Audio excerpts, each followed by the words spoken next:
Senator Bernie Sanders on Thursday called for an impeachment inquiry against President Trump, becoming the 10th 2020 presidential hopeful to do so.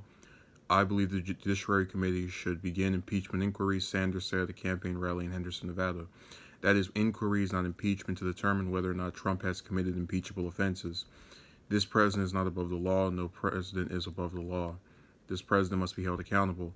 Sanders also warned that pursuing impeachment could play into Trump's hands. But here is the danger, which I think is why Nancy Pelosi and many people are struggling. It may well be that Donald Trump wants to be impeached because he knows that in the Senate there are 47 Democrats, and not all of them today would impeach Trump, he explained, referencing the Speaker of the House.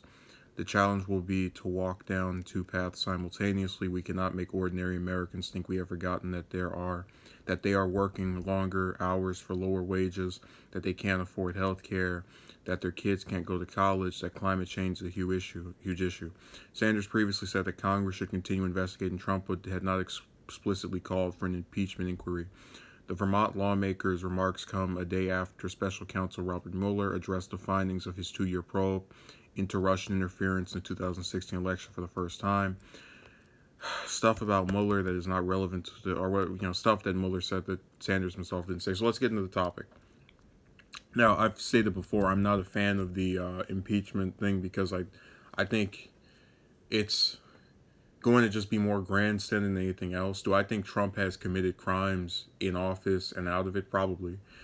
But when you have a Congress that is not, overwhelmingly Democrats, and you're seriously trying to remove him from office, it just feels like there's no actual, real, possible way of, that many Republicans flipping.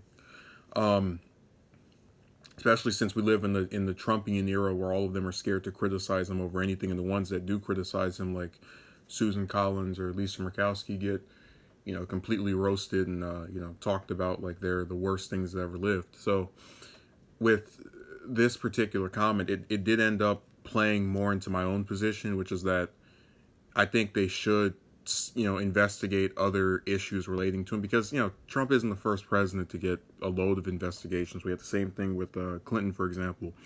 But I do believe they should look for more stuff, see what all is happening, and then, go from there. He's doing, the one thing I don't like, though, is, when he talks about Pelosi, for example, he mentions her as one of the people that's struggling to get to this topic. And then you go down here and he's talking about the longer hours for lower wages, can't afford health care, kids can't go to school, climate change is huge, all stuff I agree with, right? But he's still having to saddle both sides of the fences. And this is why I really hate the status of progressives in the Democratic Party, because you have to sing the song of the party, like pretend the people that are there that don't agree with your ideas or want to actively support your positions are good. And you also have to like play this game of going, well, my actual views are this. But at the same time, you can't let the two overlap. You can't say, yeah, I want this, but Pelosi is too cowardly to do this. So you're stuck having to just sort of say, well, I think that the very smart Speaker of the House and the other top-ranking Democrats that don't do anything all year long except have the title of top-ranking Democrats are actively doing. It's just, I hate it, man. It sucks. Like he's in Yang, anybody else that wants to run for president or just have some huge future with the Democrats is stuck not being able to just call these people out for what they are, and it's really terrible. But, thank you for checking us out. Have a good day.